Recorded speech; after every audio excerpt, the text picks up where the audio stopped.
Yeah, my personal story is growing up in Greece. It is growing up partly in the legacy of Doxiadis and Doxiadis Associates, and then sort of, moving to the West to study and trying to understand, how the things that I'm carrying with me can lead to, what they would lead to. And one of the things I carried with me is this need for a balance with nature. I don't know where it comes from exactly, which led me from architectural thinking to landscape thinking to ecological thinking. So my personal trajectory and our trajectory as a practice is going sort of deeper and deeper into ecology and into ecological thinking and practice, mainly in landscape architecture, but also in architecture. So,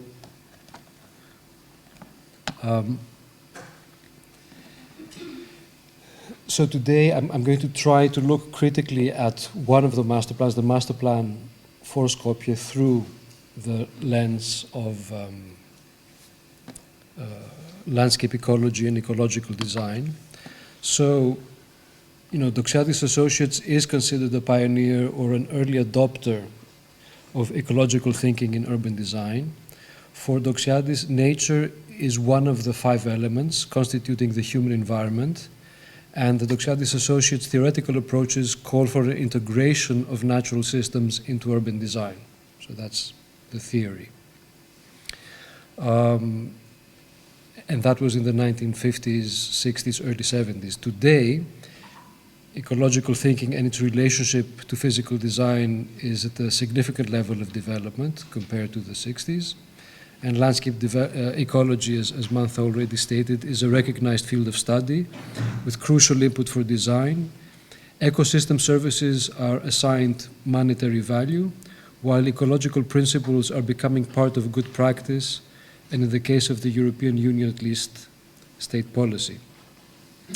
But in the early 60s, most of these developments were yet to come.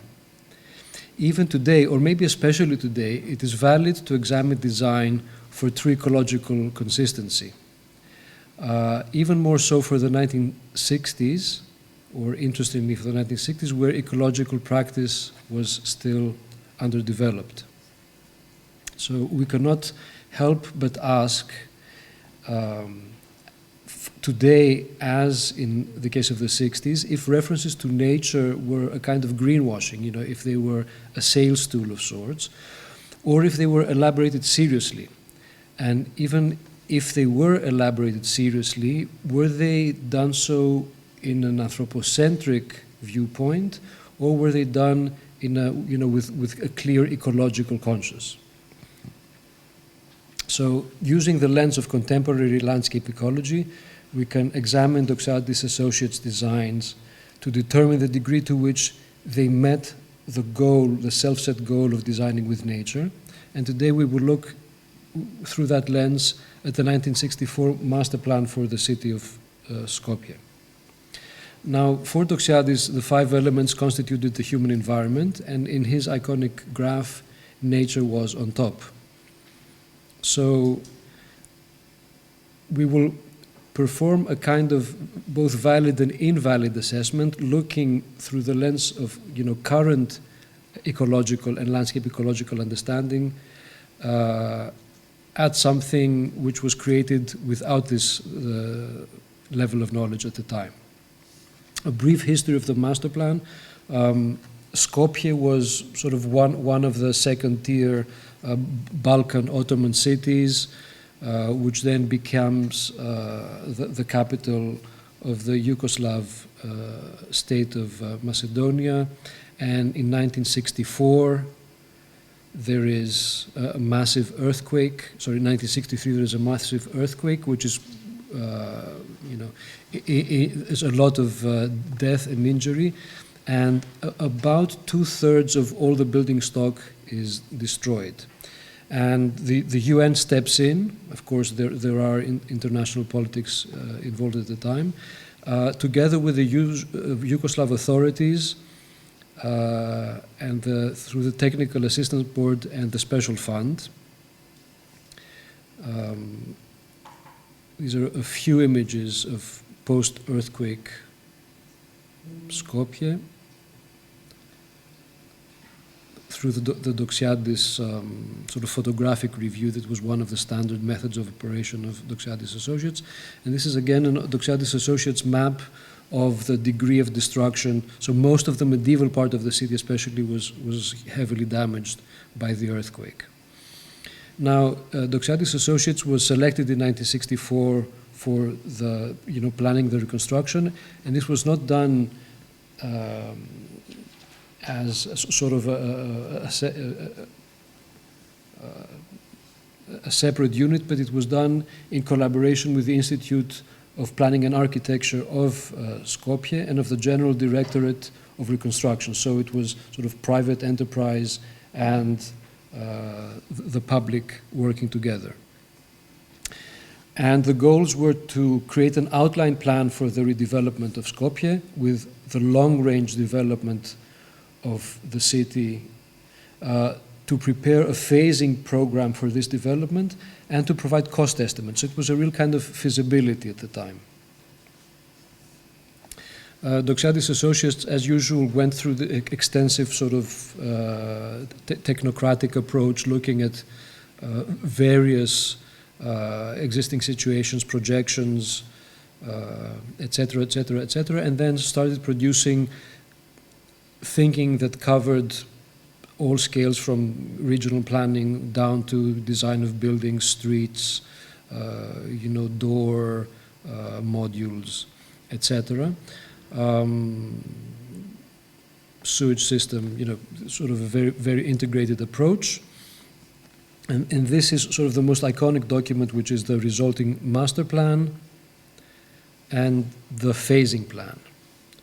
And the goals of the long-range outline plan, this is from the Doxiadis Associates report, is that Skopje is a living organism. It's growing very fast. It needs to be planned immediately, and it needs to be planned immediately for the whole scale. So we need to understand everything right now and kind of make sure that things won't go wrong in the future.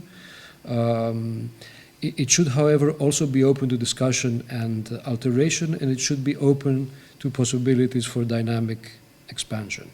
This is a very general outline. So what we bring to this is a landscape architectural and a landscape ecology approach, and we decided to test the master plan in the following way. So this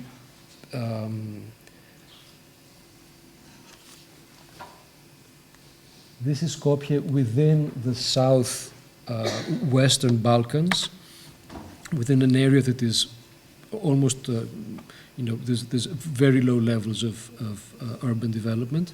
This is the current Google Earth map of Skopje and its, its current level of development. And this is a draping of the Doxiadis master plan on top of the current development. This was initially done also with an eye to see how much of the master plan was followed. But what was most interesting was examining it for its landscape ecological approaches.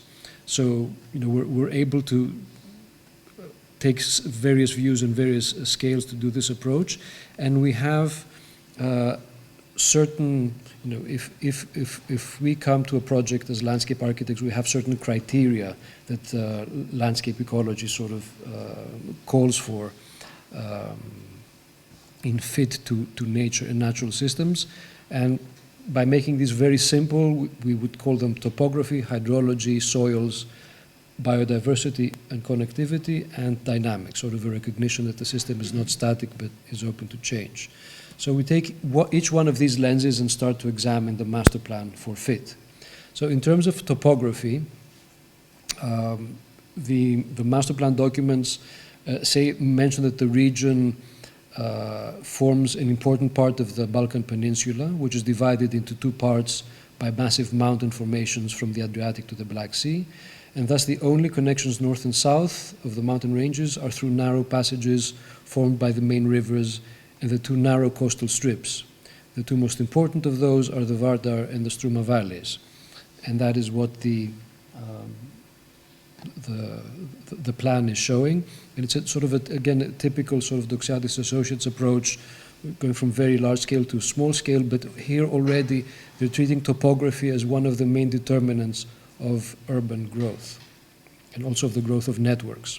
And indeed, if one looks at Ecumenopolis, one sees that there is, topography is one of the main determinants, again, of network growth and then of urban growth for Doxiadis Associates.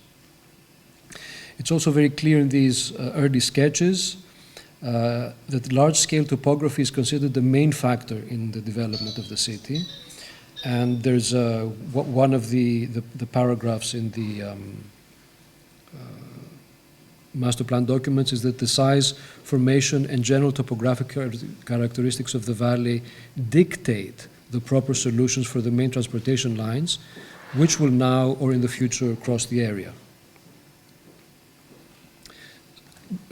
Going sort of more into a finer scale view, we see that especially if one looks at the southwestern half of the city, it follows topography more closely.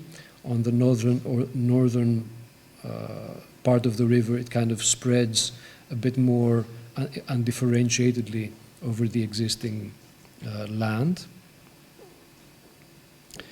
So the test of topography shows that indeed there is, it is taken into consideration to quite a degree. The second test is the test of hydrology. Again, here, the study identifies the main water courses and describes that the region consists of a chain of mountains and a system of relatively narrow valleys formed by rivers which cross the area. The main axis of these valleys is the Vardar Posin-Yamorava Valley, and all the other valleys are linked to this in a fishbone pattern. So they look at hydrology, sort of the hydrological network and the topographical network as one, and describe this fishbone pattern of spatial development, and then go into various levels of hydrological studies further down the scales. They identify areas which are part of the current floodplain, colored in blue, and they also identify an area to be reclaimed, which we will talk about a bit more in the future. But this is an area whose character is to be changed for an area which is sort of a floodplain to something else. So this is the existing situation. And then in terms of flood management, the proposal is to contain the river on the one hand and respect its dynamic on the other. So avoid the problem of flooding, reclaim the land for other uses, and provide a green open space network along the river on both sides, forming the heart of the city. So in a sense, what used to be the dense urban heart of the city becomes sort of an empty area of green spaces, which are both nature being protected and nature being controlled. However, on the northeastern part, in the Ilinden area, rather than continuing the northern torrents, they are all directed to a storm canal, which is this dotted line up here. So here we have sort of respect for and continuity with the existing hydrography, while there we have a diversion of the hydrography to create from a floodplain a reclaimed land area. In terms of surface water management, the green areas are strategically placed in sync with the water movement. So the water is coming down from the mountains, it's collecting in this river, and the master plan creates, again, kind of a fishbone pattern of open areas, all leading to the river, so a green network and the hydrological network coincide. The river, in that sense, becomes a skeleton for the structure of the city. And what's also interesting to us from a landscape perspective is that the verticality of the pattern of the city to the river follows the traditional patterns of the cultivated fields and reveals an understanding of landscape dynamics and provides for good bioclimatic conditions as well as water management. On another level, it's a Cartesian abstraction of the existing hydrological network. From the Doxiadis Associates documents, the river should be a very important element of the future of the city of Skopje. Again, looking slightly sort of downscale in the area of Bardovci, we see that the master plan is very much following the existing hydrology, while in the area of Eilinden, not so much, it almost completely ignores it. A small aside there to talk about the Cartesian versus the freeform. In examining historical cities, Doxiadis Associates identify this tension between Cartesian, Hippodamian systems and natural systems that cross into it. It's a very clear characteristic of the historic Chinese and Japanese city, but then it also has a very specific modernist legacy, beginning with, or perhaps earlier than Chandigarh, but definitely present in Chandigarh in 1952.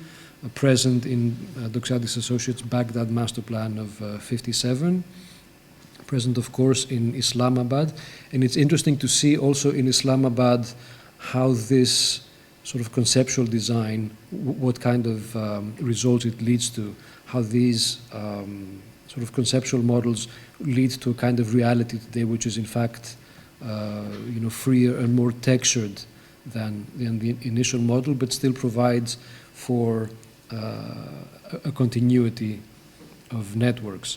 Now, a small aside that I have to say that this is, our work as landscape architects, the work we have seen from Doxiadis Associates, and what we have understood by reading many of your papers, and I think especially Panayota, you've been quite critical in us coming to an understanding of this.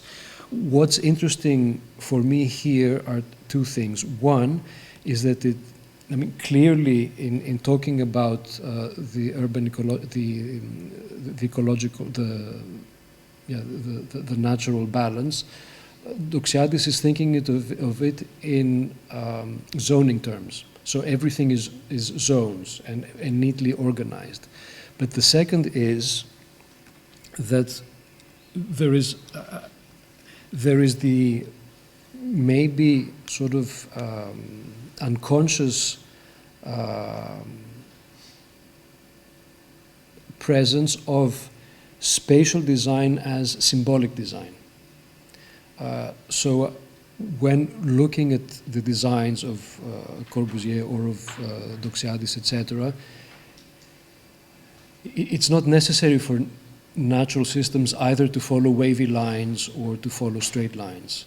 But the decision to juxtapose, a Cartesian to a free-form system is a very specific symbolic gesture.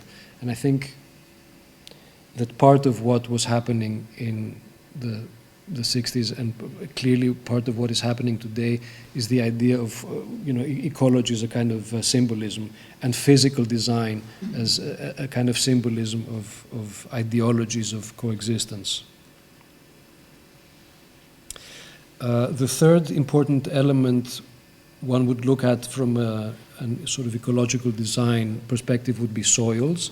We found no evidence of soil studies to complement the master plan. It doesn't mean they don't exist, it just means that we didn't find them in the documents available in the archives. So that remains a question mark for us.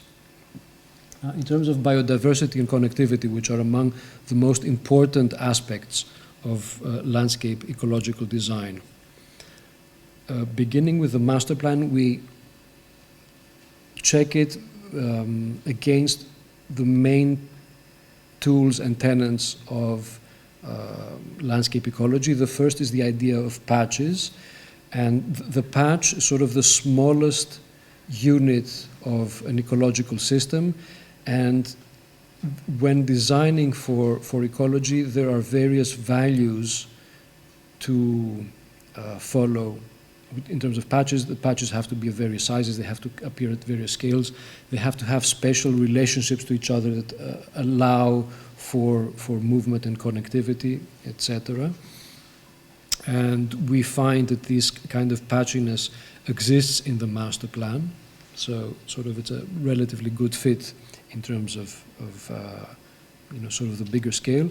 Then there's patchiness that goes through all the various scales.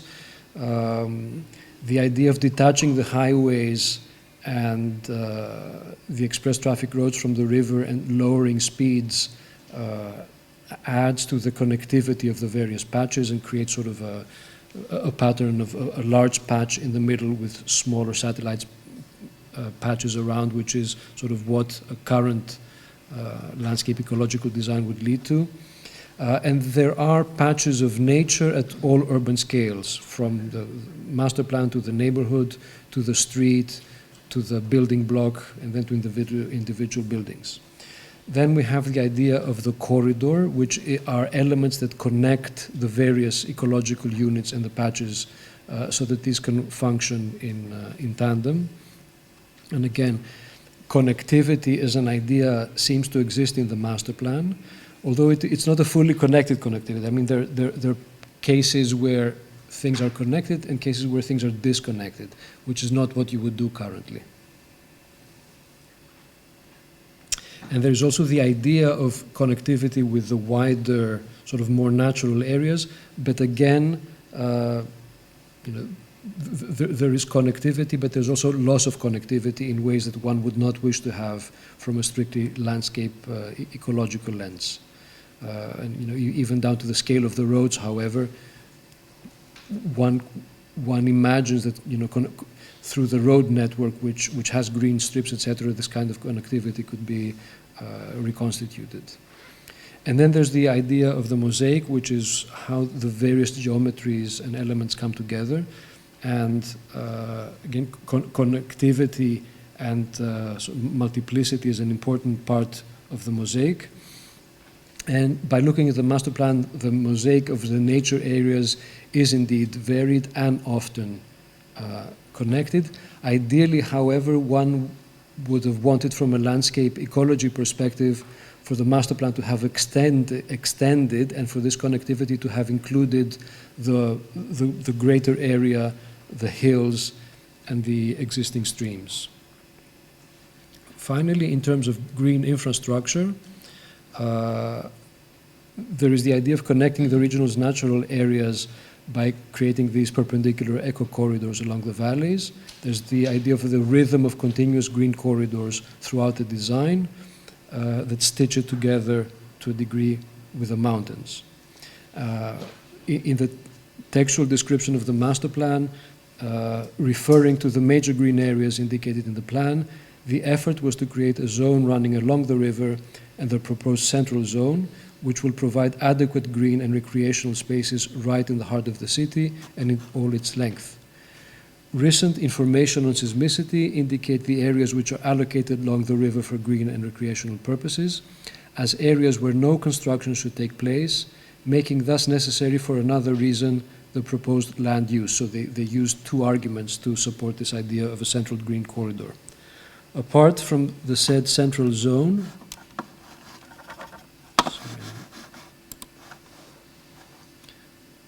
for some reason I can't read the rest.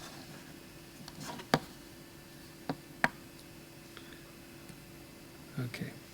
And finally, there's also the idea that the system is dynamic, not so much in natural terms, but at least as a sort of an overall urban organism that is developing.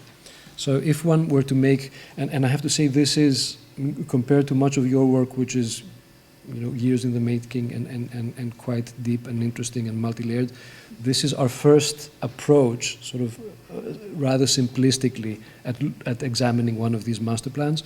So this is the final marks that we give. They're doing quite well on topography. They're doing medium well on hydrology. There's nothing on soils. They're doing quite well on biodiversity, but sort of medium well on connectivity. The patches are as one would consider them today. Corridors, not so much. The mosaic seems to be in a relatively good order. There is the idea of green infrastructure, and there is a general recognition of dynamics. So by current standards, the master plan is doing relatively okay. So then we come to the final question, which is, okay, that's what they proposed. Why did they propose it? Does it come from sort of an anthropocentric lens of green serving the good life? Or is there an idea, a deeper idea of ecology? And of course, the answer is not available in the master plan, but might be a bit more available in the research and the writings. So, looking at the global ecological balance text, I would reach two conclusions. So, through the global ecological balance, one can reach perhaps two conclusions. The first is that Doxiadis advocates a zoning approach to nature rather than a living systems approach which we would recognize as current good practice. So in that sense, it is an approach focused on conservation rather than integration, which is the current trend, let's say, and sees anthropos and nature as two interlocked but opposing systems, while today sort of, the thinking thread is that humans and nature are part of the same system, and we have to sort of recognize it and deal with it.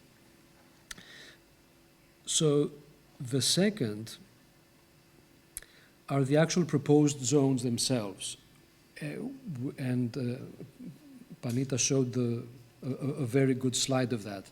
The real wildlife zone, which is zone number 1, is the zone which is absolutely protected and humans can have absolutely no recourse to as a resource or even to visit. So it seems that nature is for nature, it's not for humanity. And what's even more interesting is that Doxiadis proposes that zone should cover 40% of the planet. It's quite wonderful to see, something is 40%, something is 3%, something is 17%, and you wonder what the thinking is behind.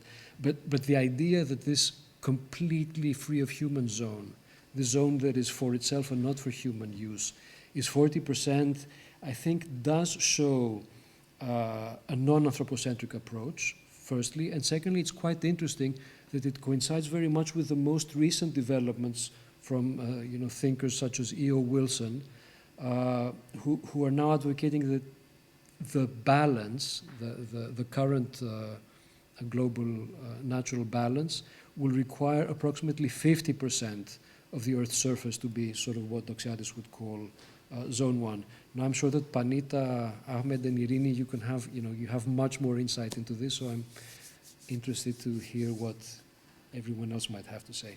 Thank you.